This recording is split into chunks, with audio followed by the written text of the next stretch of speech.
Good morning. Good morning. How are you? Good. How are you? Doing well. I'm Imani, by the way. I'm Hi, just using Imani. Trump's account. Are you gonna have to like share your screen? I would, if that's possible. Yeah. Okay. I'm gonna make you the host then, and Okay. then you should be able to do that.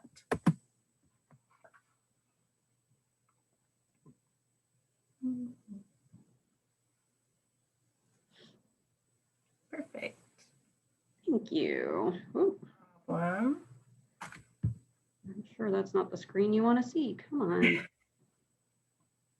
it is.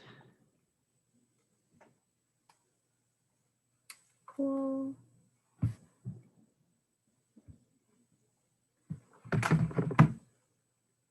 Okay.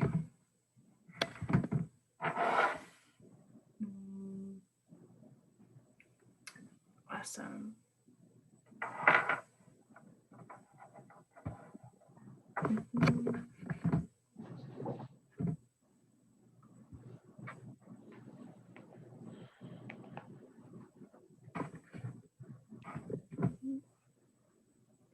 So we are recording this, which is great.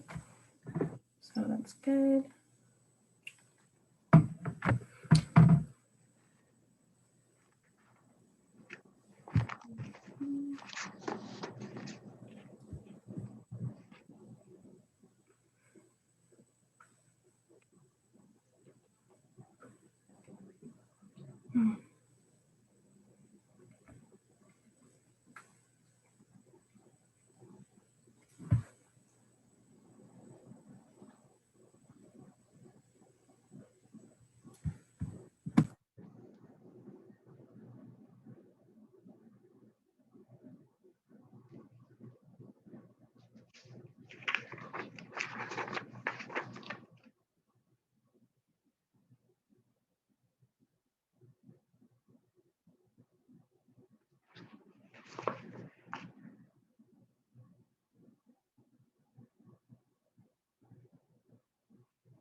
Well, good morning. How is everyone doing today?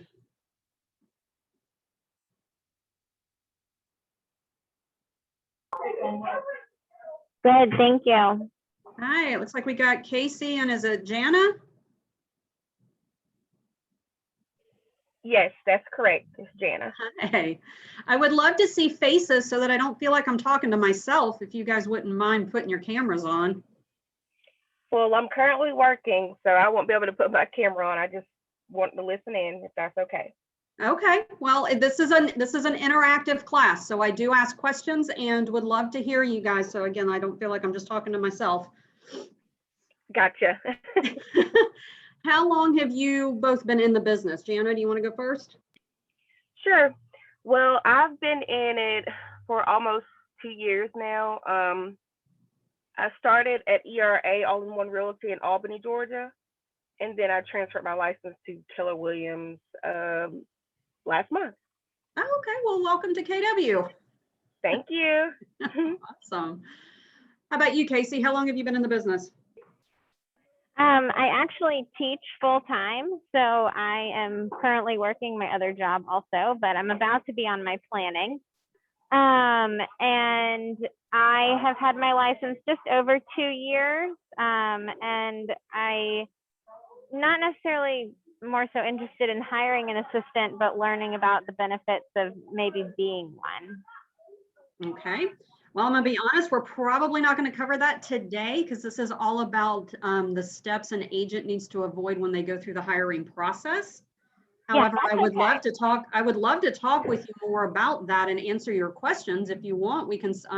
I can either have my assistant email or text you, and we can get something on the calendar. Yeah, that'd be great. And I'll probably just kind of sit back and listen just to learn anything I can learn. Sure, no problem. And it looks like we just had Christina join us. How are you doing today, Christina? Hello, I'm doing okay. How are you?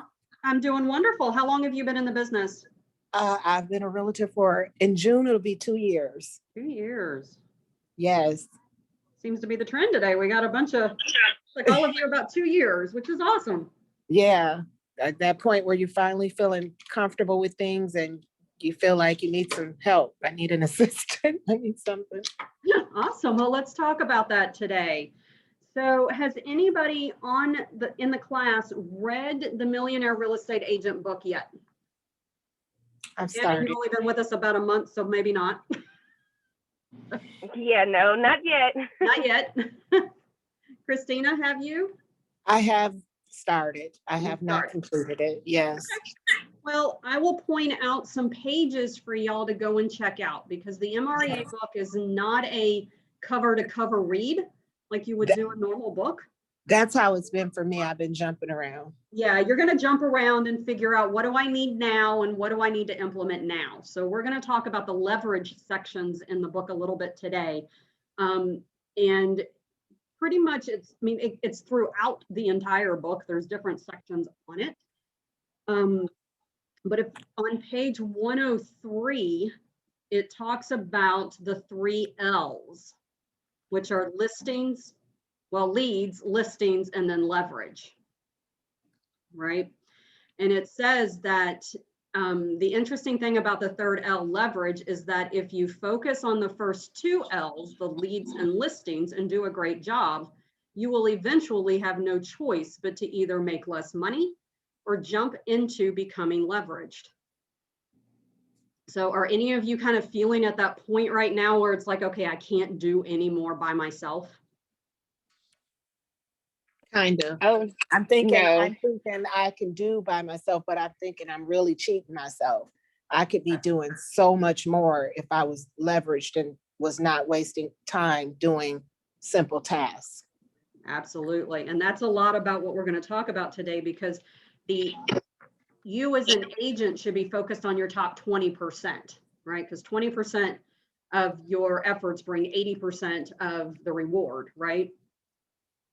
Right. So can anybody tell me what their top 20% is or should be?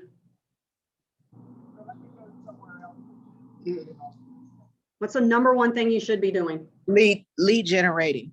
Lead generating. So I always teach that there's 4 things that fall in an agent's top 20%, and lead generation is number 1.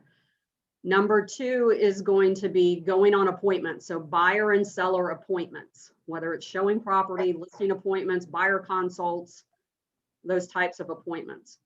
The 3rd thing is negotiating contracts. And then the 4th one, which is the one everybody loves the most, is going to closing.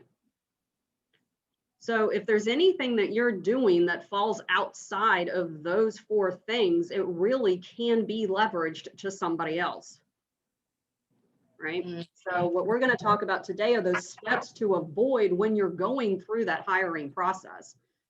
So the first thing that I have seen agents do, and this is probably one of the biggest errors I see out there, is hiring with no clarity. And what does that mean? It means having clarity on who you are, right? Knowing your own behavioral assessments, knowing your own DISC, knowing how you react and interact with people, and really getting to know yourself so that you then can get clarity around who you're looking for, right? Because you can't know who you're looking for until you know who's going to work best with you.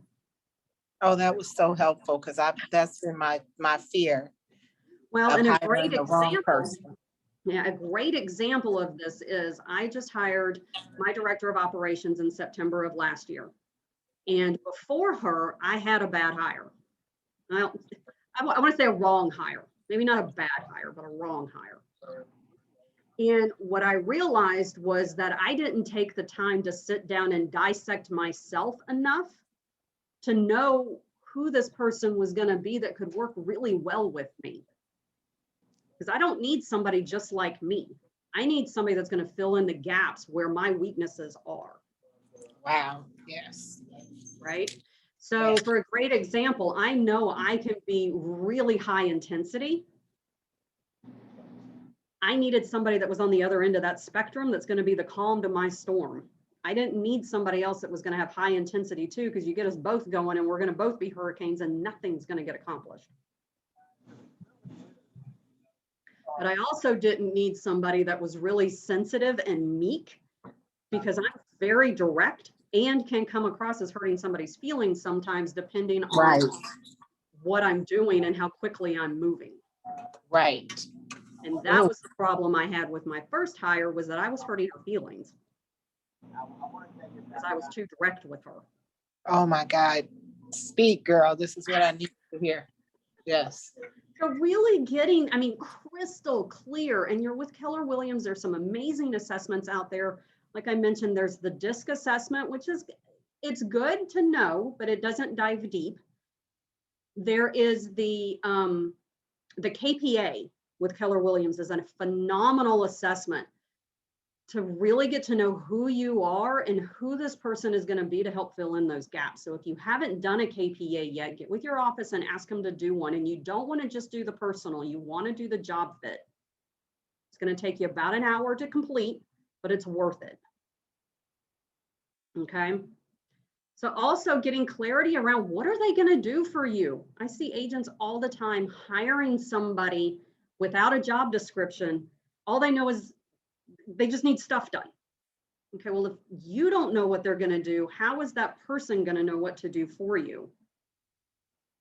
I promise nobody can read your mind as much as we want them to.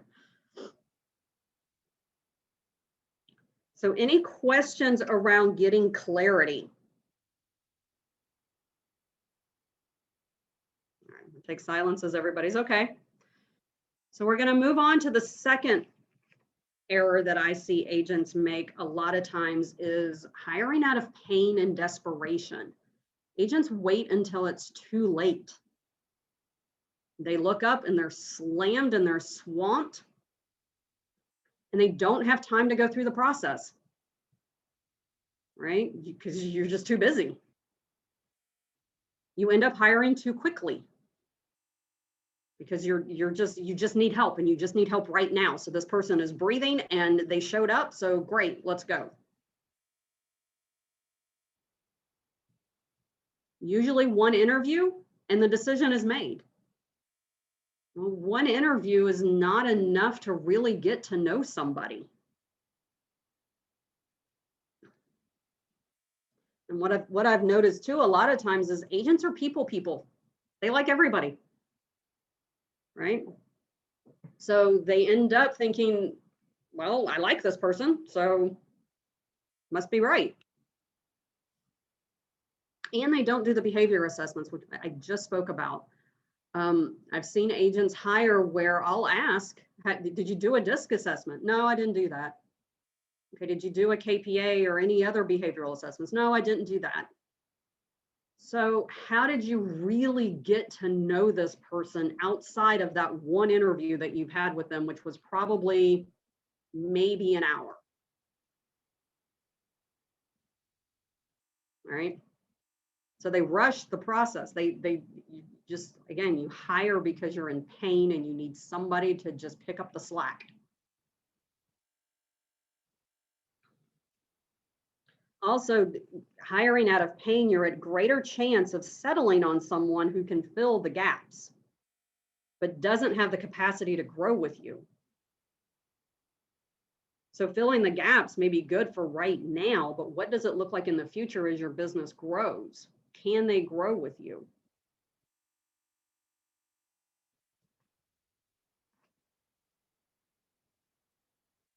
And I've seen a lot of times agents don't check references.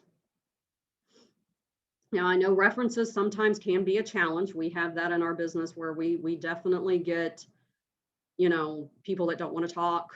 You know, if the candidate worked for a corporation, you're not going to get a reference. You're just going to get that they worked from start date to end date, and that's about it. But if you can get people on the phone to check references for a candidate, there is a lot to be said with what that person is or is not saying. Right? I had references stop an agent from making a bad hire. There was something in those references that caused a red flag that made us stop and go, oh, okay, well, wait a minute. And we were late in the process. We had already done 3 or 4 interviews. We've done the assessments. Everything was looking great. And then all of a sudden we got somebody on the phone that they didn't say anything bad, but it was the tone of their voice and their unwillingness to say anything good.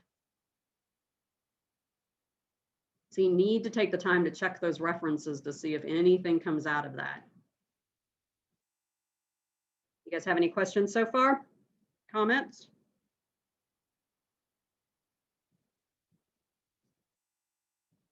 I want to know you guys are there, so please don't be shy. No, I don't have any questions about that at all. Okay. It's pretty, you know, cut and dry. It is. It is. And I think it's great information. It just helps me put together what I needed to do. I know I wanted to, like you said, hire the right person. And it's funny that you admitted, you know, your personality, because that was something that I was kind of afraid to admit, but I'm exactly that way. I'm very direct. And I know that there's been times where I clash with people or I offend people when I didn't mean to, or they take me as aggressive, and I didn't know how to deal with that with my personality. So I definitely did not want to make the mistake of hiring the wrong person. And this information has given me so much of a map to being able to do that correctly and to be patient about it, like you said, because I feel like I would have made a sudden decision. I would have did it off of emotion, meeting somebody that, oh, okay, she's cool, you know, and I needed to do something much deeper than that. So this is very helpful. Well, and I think you hit it on the head there. I've been called condescending before. Mm-hmm. And knowing that about myself, I try to catch myself, obviously, before I don't intentionally want to sound that way. Right. But with my DISC behavior, if y'all understand DISC, I'm a high D and a high C. Okay. There's no people skills in a D and C. It's just, it's direct and to the point, and let's move and go fast. And it's the details and analytical and dot my I's and cross my T's. Like that S and C is missing. So I knew when I was hiring, that's the piece that I needed, was somebody that's going to fill that people side of it for me. Right? So really getting to know who you are is highly important. All right, so let's move on to the next one. I have seen this more times than I would like to say I have, but I have seen agents hiring someone like themselves. You feel like you have a connection with them during that one interview that you've had, and you feel like you're getting along great because you're laughing and you're cutting up and you're having great conversation and you've got things in common. But let me ask you this. Do you like to do paperwork? Christina, Jana? Paperwork. I don't really have much paperwork. The only thing that, is like contracts or, well, let me say, no, I really don't. Just writing the contract and making sure that I have everything in there correctly is probably the only thing that I would enjoy. But as far as like the home inspection and the appraisals, like going through those, I don't really like to, but it's, it's kind of good as an agent to do so, Well, I mean, you need to know the process, but most of the time Right. agents don't like paperwork. Right. They don't Yeah. like that detail, checking this and doing that and making sure that it's all signed and initialed correctly and all the check boxes are checked. And like, it's just usually not an agent's strength. Do you like sitting behind your desk every day, Monday through Friday, all day long? No, not at all. I'd rather be out, hanging out with potential clients for sure. Right. Are you detail oriented and organized? Some agents are, but some agents aren't. Yes, I am very detailed oriented and organized. Most agents aren't. I was going to tell you, there's very few agents out there that are detail oriented and organized, but for the most part, agents are, they don't want to pay attention to the detail because they don't want to spend the time on it. They're busy. They want to go do what they're good at, which is showing the property and negotiating the contracts and going to closing. So if you answer, like if you don't like paperwork and you don't like sitting behind a desk and you're not detail oriented, why are you hiring somebody that's just like you?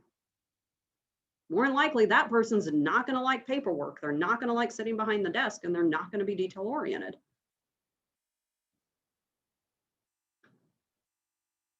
So That is a very good question to ask yourself for sure. Right. I mean, and I've noticed like we attract those that we're alike to, right? I mean, that's just who we're attracted to, or those that are like us. When you're going through the hiring process and looking for that assistant, you really are, I don't want to say so much looking for your opposite, even though you kind of are, but you're looking for that person that can complement you for what you're missing. Or pick up where you lack, basically. Right. Watch your blind spots for you, right? I call them my blind spots, not necessarily my weaknesses, but I know where my blind spots are. Right. Now that makes a lot of sense. Can I ask, with you hiring your opposite, how did you get past the thing of knowing your personality, knowing you can hurt someone's feelings? Did you have that conversation with them? Oh, absolutely. I put our Okay. KPAs side by side with each other. We spent probably 2 hours with each other. And I said, Okay. here's my KPA in DISC and here's your KPA in DISC. Okay. And we went through them and I said, here's where you're going to struggle with me. And here's where I may struggle with you. Oh, okay. So how do we get on the same page, knowing that we're different from each other, but building that relationship with each other so that now Elizabeth calls me out in a flat heartbeat and does not have a problem doing it. And I love her for it because I gave her permission to do it. But had we not had that first conversation about, hey, here's me, here's you, I don't know if we would have built the relationship as quickly as we did. And it may not have gotten to the point where it is now, which we're about 6-8 months in, something like that. And I feel like we've been working together for 2 years. I don't know if I would Okay. use Zillow or not. But Great, thank you. All right. All right, so this is another struggle for agents, is not knowing the difference between talent and non-talent. So I really want to talk about this with you guys because this is really important. A lot of times agents will say, oh, well, I want talent. Okay, great. Do you know what that means? So talent in the role is going to find solutions to problems, where non-talent is going to bring you the problems and look to you for the solutions. Which one would you rather have in your business? Somebody that finds the solutions or somebody that just brings you problems? Someone that finds the solution. Finds the solutions, right? Because at that point, you could do it yourself. Well, right. You end up getting part of the job back. So the second one on here, they share your goals and fulfill your needs as a natural byproduct of fulfilling their own. Well, if you don't go through the hiring process, you do one interview with them, how do you even know what their own goals are? Are you helping them fulfill their goals and vice versa? Non-talent doesn't fulfill their needs and ends up giving you back pieces of the job. I just said that when they bring you problems, that's what they're pretty much doing, is giving you back parts of the job. And I had that with my previous hire. There were things I knew I couldn't hand off to her because she wasn't going to do it or do it correctly. So I was like, well, heck, I might as well just do it. Talent knows what they want or is actively searching to know. They're going to be asking questions. Non-talent doesn't know what they want and isn't searching for it. They're just happy with the right here and now, and that's cool. Probably don't have a 5-year growth plan. Probably don't have goals set for themselves that they want to reach. This is a big one for me. Talent's going to push you. Where non-talent requires pushing or pulling behind you. Right, my previous hire, I felt like I was pulling her behind me like she was an anchor around my leg and I just could not go anywhere. I needed somebody that was 5 steps ahead of me that was pulling me. Talent is going to continually be raising the bar. Non-talent may not know where the existing bar is set or even that there is one or what you're even talking about. Again, talent's going to be asking those questions. How do I do better? What do I do about this? I had a member of my team come to me the other day after completing an updated DISC assessment, and I sent her the report and she came back to me and said, would you have time to go over this with me because I want to learn where I can do better? That's talent. They're asking the questions on how can I do better? I want to grow. I want to do this. I want to take this class. I want to learn this. Non-talent just sits in the office and does their job and goes home. Talent demands to be associated with talent and attracts talent to them. Non-talent doesn't care who they spend time with and repels talent from them. The minute you have somebody talented on your team, you will notice a change in your business because they are going to attract more talent. And talent talks the language of action and results, where non-talent, when they try to talk action and results, they can't back it up. So again, with talent, they're asking the questions of how do I grow? I want coaching. I want to take this class. I want to go learn this. What if we did this? What if we did that? And they're probably going to challenge your thinking on things sometimes, which I know for some people can be a challenge. Because what I've seen is agents like it their way. And somebody coming in asking questions on doing it another way, they can get defensive about that and go, no, this is how I want it done. Be careful because talent can challenge your thinking. Elizabeth challenges me a lot. And she makes me very uncomfortable sometimes because she gets me outside my comfort zone. Like right now, she's trying to push me to do videos. And I am swearing off that I will never be on a video camera ever. And she keeps telling me that we're going to do that. I'm like, okay. But that's talent. She's trying to find ways to make us better. So do you guys have any questions or comments regarding talent and non-talent? No, I don't. Speaking of Elizabeth, everybody can say hi to Elizabeth here in a second because she's logging on. Don't tell her Hey, I was talking about Elizabeth. her. Don't tell her I was talking about her. Okay. Love you, Elizabeth. I'm here now. Okay. I was just telling him how you and I sat down and went over our KPAs with each other and our discs. And I was like, you know, here's me and here's you, right? And here's how you and I can work well together, but here's where we're going to butt heads sometimes. And I really feel like that was a huge kickstart to our relationship, was doing that together. Absolutely. Yeah. Just being open about that. And you were telling me where you felt there might be some problems possibly, which there has not been, but just being completely opposite of our strengths and our weaknesses together was huge, I think. Same. And there you get, ladies, y'all are hearing it from the assistant themselves of how much they really enjoyed going through that process. So take the time to do this stuff. I know sometimes it's hard because business is busy and this market is crazy as it is right now. It's hard to take that time, but it's really worth it. All right, so this is another big one too, of agents not understanding what to pay. Once they've gotten through the interview stuff, they're getting to the last end of it, or even at the beginning of it, they're just getting ready to put their ad out there and getting ready to start the process. They just have no idea what to pay.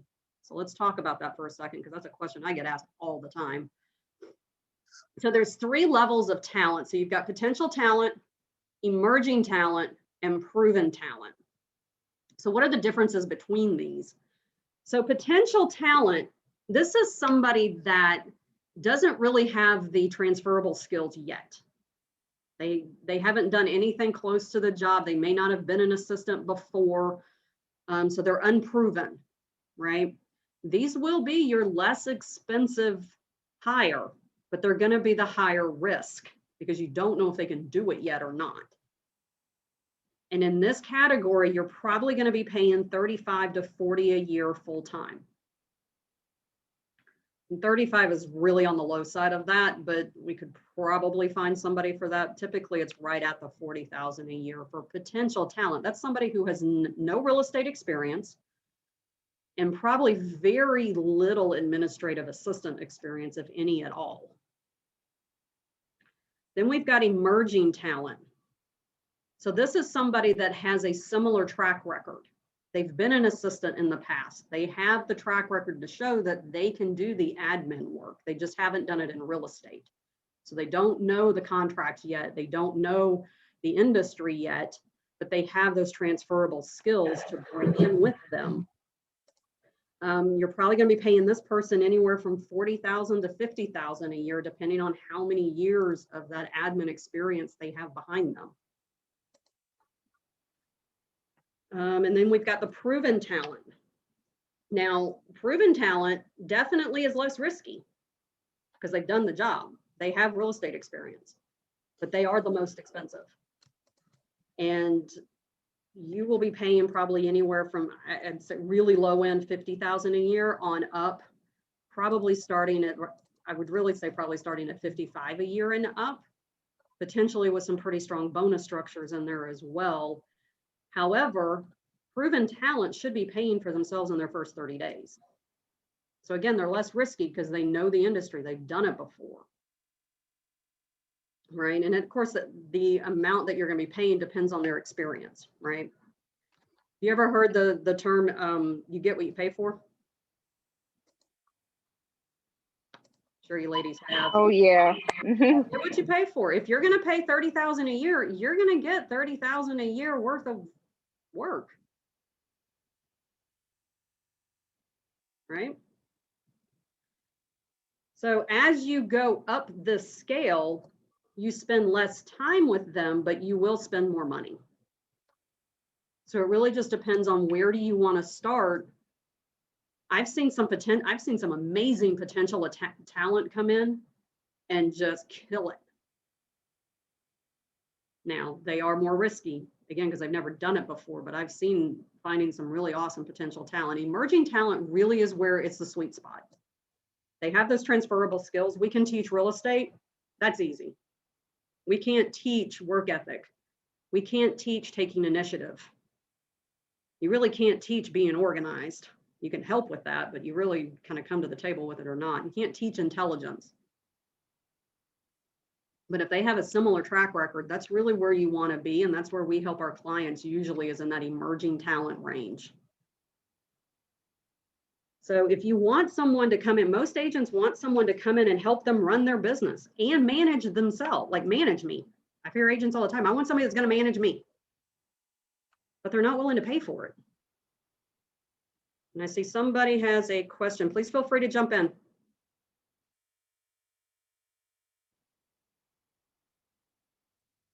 I have a quick question. Sure. Do any of these assistants usually have a real estate license? Again, a real estate license, first of all, I would want to know, what are their plans with their license? Are they just trying to get their foot in the door to learn the industry and then become an agent? No, are, just to be a, I'm sorry. No, I'm just saying, if that's their goal, then Mhm. that's not who we want to hire. Mhm. If they want to plus the role by getting their license, then that's okay. Okay, how do you think having a real estate license would benefit as an assistant? Like, is it needed? It's not needed.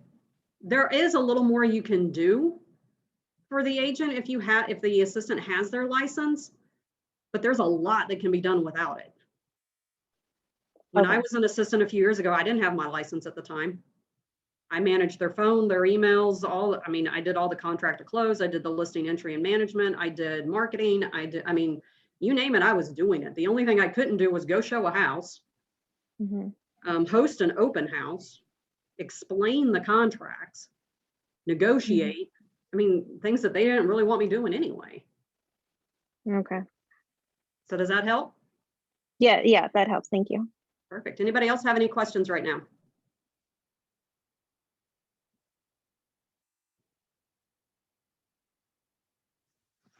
All right, awesome. Moving on. Whoop. So another one of those things that agents need to avoid is they don't train their new hire. They hire somebody and they throw them in the fire and they say, figure it out. But it really is the agent's responsibility to give them the environment to succeed. Right? Has anybody here worked corporate jobs before? Or worked any Yes, other job yes, outside of being an agent? I worked a corporate job. I've also been an administrative assistant as well. And I've always, I was a medical biller and coder. So I was always pretty much an assistant to a doctor for the last 15 years. Okay.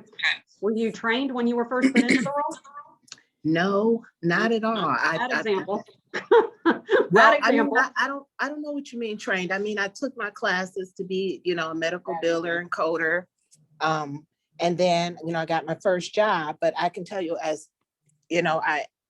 was more so dealing with being, working medical billing, not so being an assistant. I didn't even realize that was really a big part of the role initially. But like after 15 years of doing it, I completely now understand, everything you're saying, like what could have been my initial interview process and what would have made things work and situations that didn't work out the best. And, also what did make situations work out better when I did have people that took out the time to make sure that I was a good fit personally, other than just me having a certification to do the job. Mm-hmm. Well, Yeah. a lot of times I'll just say my very first job I worked at Subway. I was a teenager, I was in high school. They trained me how to cut the bread. They trained me how to make the sandwiches. There's training that goes along with a new hire, but most of the time when agents hire an assistant, there's no training. Mhm. They just make the hire and say, here's your computer, here's your desk. I gotta go because I gotta get back to work. Well, when it doesn't work out, it really is the agent's fault because the agent is the one that it really is their responsibility to make sure that they have the environment to succeed. Now, if they don't succeed after having the environment, then that's another story. But a lot of times agents don't have the time to train, Mhm. right? Especially in this market, when you got to go, you got to go, right? Probably don't have the patience. When I talk to agents, a lot of times I'll tell them about training their assistant, and and I'll even ask them that, do you have the patience for it? And they're no, no. And usually the agent's not the right one to train them anyway. A lot of times agents don't even know the administrative side of it. You know, I mean, would you trust your doctor if you knew they were trained by an attorney? I'd hope the answer to that would be no. So who is the one that's supposed to be training them? Well, and that's a very good question. So this is one of the main reasons why I started my company, is because there is no training out there for assistants. It is left up to the agent. So I started my business to really be a trainer for assistants. So that's one of the services that we offer if the agent is interested in using our services. But if it's not going to be a service that you hire to do it, it is up to you. Thank you. No, you're welcome. And I kind of already said this a little bit ago, but agents throw them in the fire and they say, figure it out. And sometimes agents, they get lucky and they get that talent that comes in and they figure it out. Well, then the agent thinks that they're brilliant because they did something right, when, you know, looking back on it, it probably was just nothing but pure luck.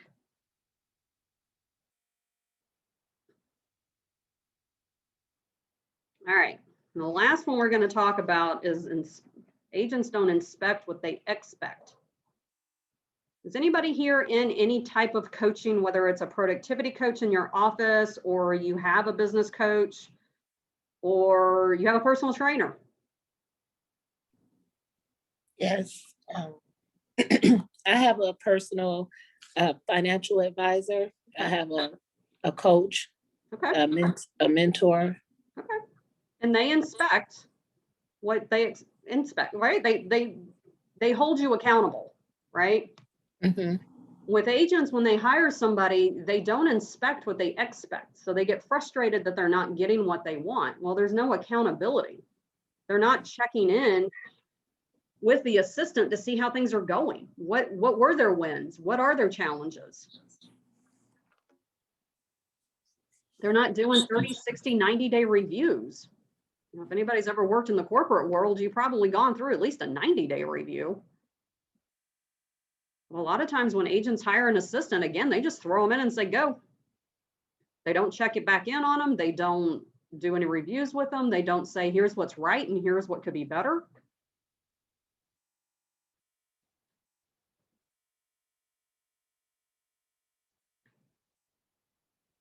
All right, so ladies, we've hit the end of what I have for you. What questions do you have for me, and how can I help you hopefully grow your business?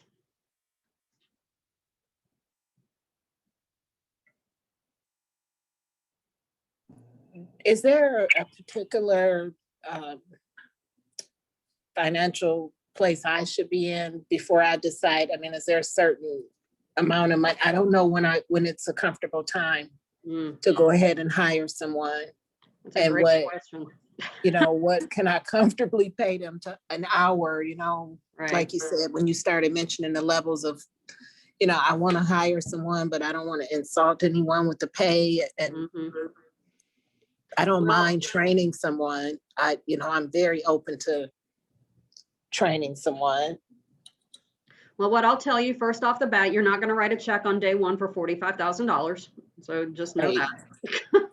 You hire them for the first 30 days.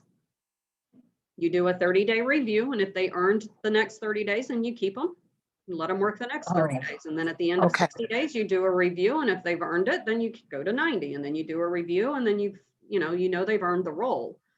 I would say most agents I usually tell to be comfortable have 3 to 6 months of their salary in a savings account. Now, that's not to use once you make the hire.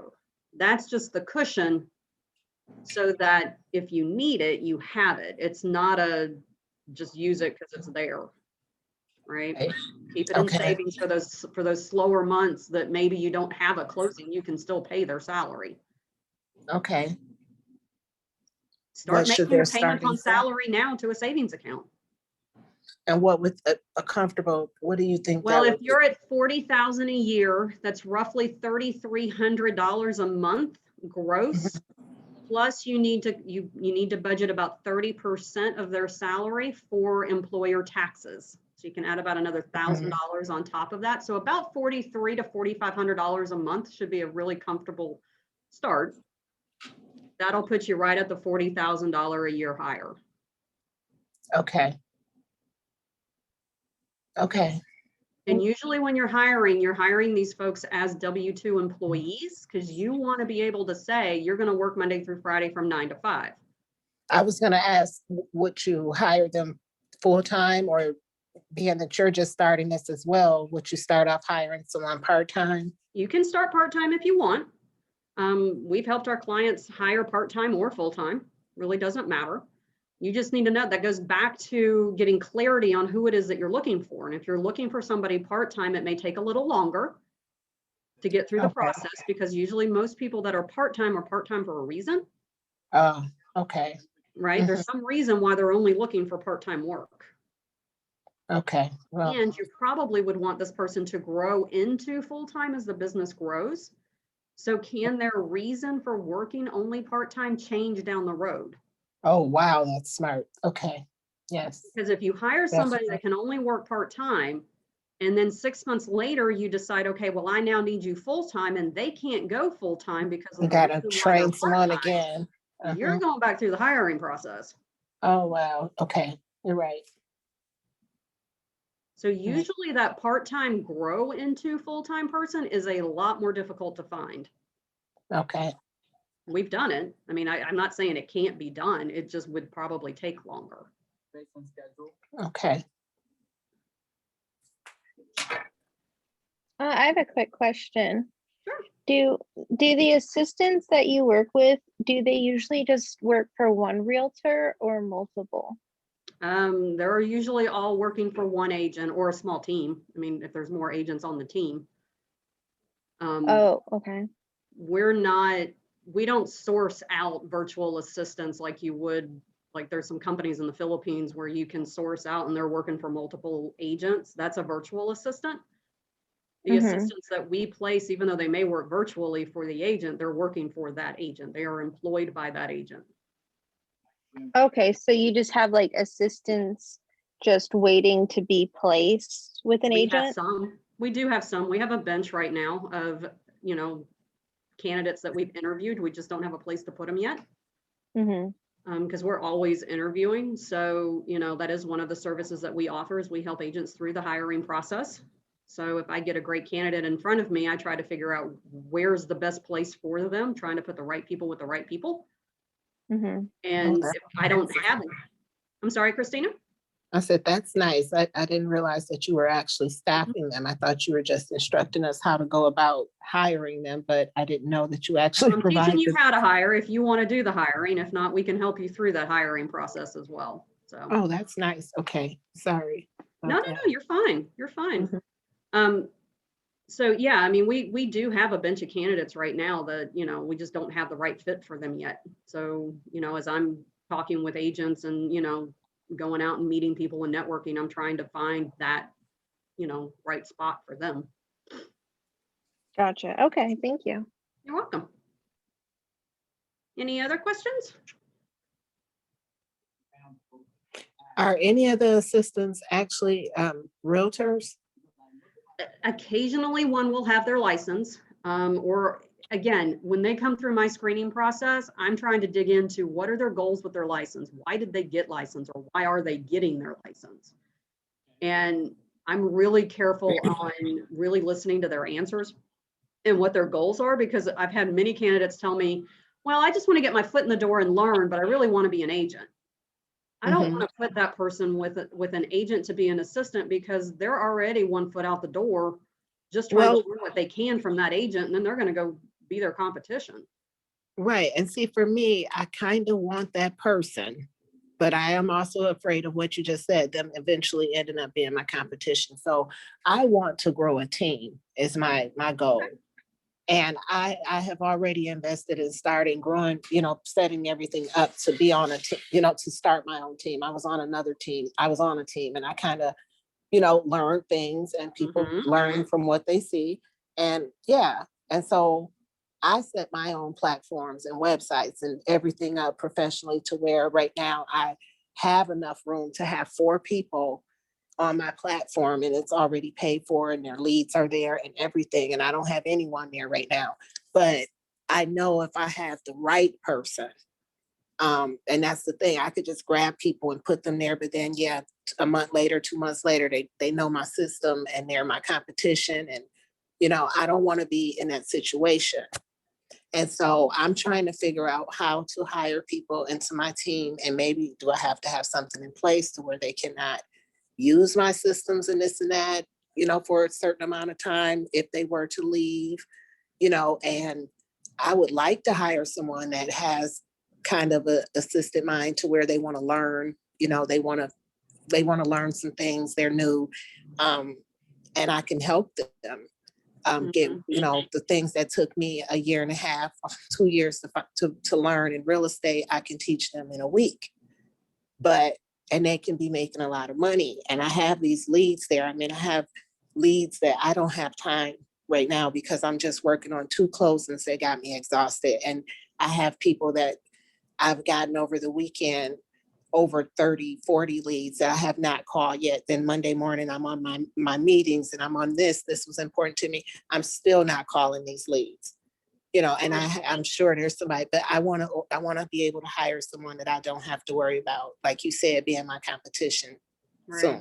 Well, I recommend the first hire, and you can read this in the Millionaire Real Estate Agent book. If you start reading the organizational model, it starts on page 196. It's model number 4. Your first hire is 196. Yep, page 196. It's the organizational model. Okay. And I think they've updated the model so you can get it on KW Connect. Okay. But your first hire is an assistant. Your second hire is an assistant. Okay. Your third hire is the buyer's agent. Okay. So because, and here's why. Here's why. Because if you hire the buyer's agent now, you've just doubled your production, but you have nobody behind the scenes to help carry all that admin work. Okay. So you want to make sure that you get your admin foundation in first, and then you start bringing the agents into your team. Okay, thank you. Okay, so your first hire is an assistant. Your second hire is a transaction coordinator, but still Transaction admin. coordinator. Okay. And then your first admin becomes kind of the daily manager of that transaction coordinator. So that first assistant is growing more into a director of operations or office manager versus just being your day-to-day admin. Then you can bring on those buyer's agents because those leads are yours to work. Your assistant is not going to have the behavioral profile to pick up the phone and cold call leads. I'm just going to tell you that those are 2 different behavioral profiles, and an assistant is not going to want to do that. Exactly. That is outside, especially not their first assistant once she becomes the director of operations. Yeah. I mean, now maybe when they grow into that director of ops role, but typically that's not their job either. Right. Yeah. That's what I said. Once she becomes that, she definitely won't want to do any calling. And they probably won't have time. No. Honestly. I mean, depending on how many agents you have on your team at that point, I mean, they're running the office, they're managing you and the agents, and running all the operations and making sure that everything behind the scenes is running while the agents are out in the field, you know, chasing those leads and showing the properties and writing their contracts. Definitely. Yeah. I do have a question. How do we get your contact information? Sure. I will be happy to put it in the chat box for you. Actually, Elizabeth, can you throw it in the chat box? And actually, I can stop sharing my screen and it's right behind me. Let's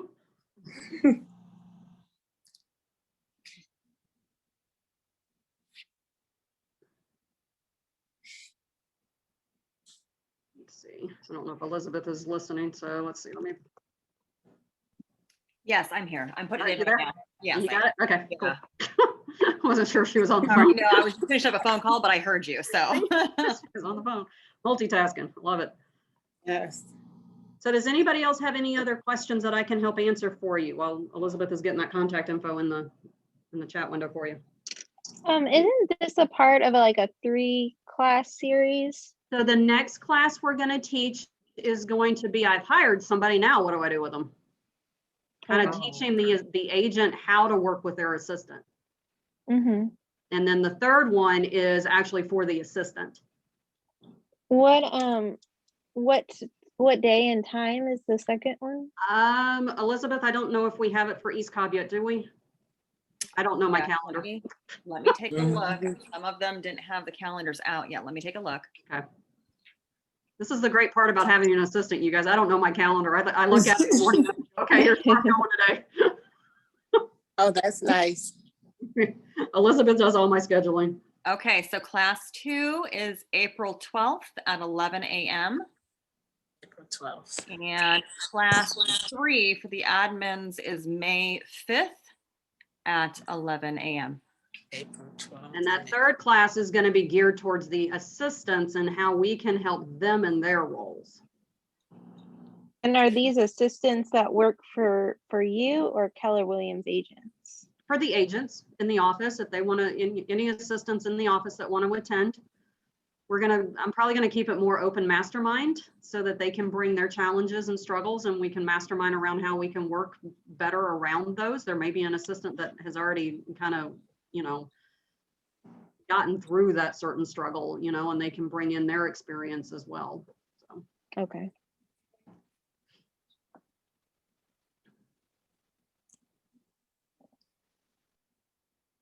So part of what we do, you guys, just so you know a little bit more about our business, is we help agents grow their businesses. So we have virtual services. If you're not ready to hire yet, we can do contract to close and listing entry for you. Once you are ready to hire, we can help you through that hiring process. So I've been in real estate 20 years here in the Atlanta area, predominantly as an assistant. So I really know an assistant when I see one. To help you through that hiring process, to connect you with quality candidates. It's your decision, but we're just here to help you through the process. And then we can train that assistant for you once you've made a hire. So you don't have to use us to hire. You can just use us to train. That's fine. I've had agents that have used us to hire and not train. I've had agents use us for both. So it really is whatever works best for you and your business. But we're just here to really help you grow your business through leverage, right? Let you guys focus on the leads and listings. I have a question. So every brokerage team seems to have like their own CRM and everything. So how do you train people? Do you like know everybody's CRM? Because Keller Williams has Command and. Well, and that's a great question. So during our training program, we do a 1 hour basic KW Command class, just because a lot of my business is Keller Williams. I'm technically licensed and with Keller Williams. I've been with KW since 2007. So like I said, I was an MCA for almost 7 years. So I really know Keller Williams. We don't teach on the other platforms, but we will help the assistant in where to find the answers.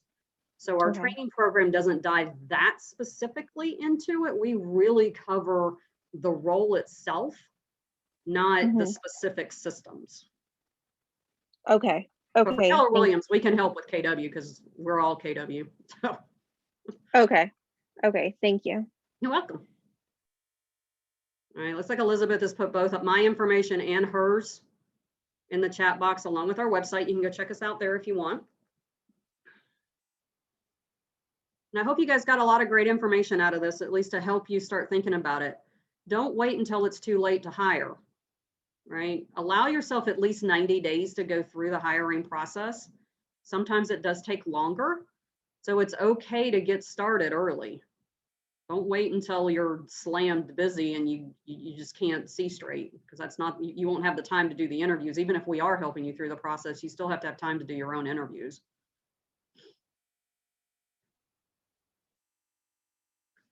Are there any other questions that we can help answer for you?